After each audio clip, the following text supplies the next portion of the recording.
नमस्कार मैत्रिणींनो, मी आज बनवते अंडा फ्राईड राईस। तर सगळ्यात पहिलं तर मी आहे ना चॉपरमध्ये मिरच्या टाकलेल्या आहेत, लसूण टाकलेला आहे आणि त्याला चॉप करून घेतलेलं आहे। तुम्ही मिक्सरमध्ये पण थोडंसं बारीक करून घेऊ शकता। तर बघा मी इथं चॉप करून घेतले आणि साईडला आहे ना मी आहे ना कांद्याची पात कापून घेतलेली आहे, थोडीशी फरसबी कापलेली आहे। हे सगळं कापून व्यवस्थित ठेवलं। सिंपल आणि सोबर राईस आहे, काही याला जास्त मी भाज्या वगैरे काहीच टाकल्या नाही आहे आणि खूप फटाफट बनतो असा राईस आहे। तुम्हाला पण येतच असेल तर माझी पण पद्धत बघा कशी बनवते ते। तर आता इथे आहे ना मी आहे ना कढई ठेवलेली, कढईमध्ये तेल टाकलेलं आहे। तेलामध्ये आता ते आपण चॉप करून ठेवलं होतं ना ते टाकायचं आहे आणि हे व्यवस्थित फ्राय झालं की याच्यामध्ये ना अंडी फ्राय करून घ्यायची आहेत। मी सीधा आहे ना 7-8 अंडी घेतली होती, ते पहिलं आहे ना त्याच्यामध्ये फ्राय करून घ्यायचं आहे। तर इथं फ्राय झालं की त्याच्यामध्ये मीठ टाकायचं, परत काळ्या मिऱ्याची पावडर टाकायची आणि हे व्यवस्थित असं फ्राय करून साईडला काढून ठेवायचं आहे।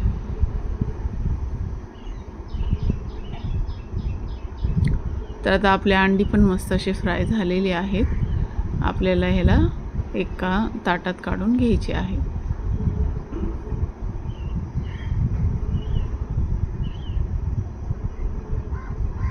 मस्त असा राईस होतो, तुम्ही पण नक्की ट्राय करा।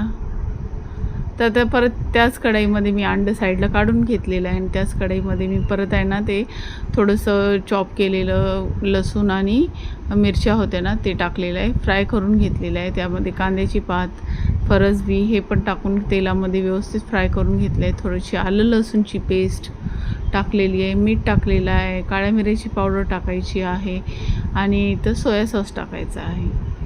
तर हे व्यवस्थित असं तेलामध्ये फ्राय करून घ्यायचं आहे। नंतर आहे ना त्याच्यामध्ये भात टाकायचा आहे।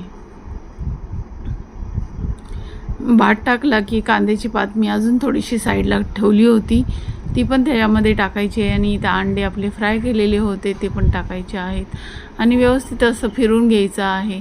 मस्त असं मिक्स झालं की आपल्या इथं फ्राईड राईस तयार झालेला आहे।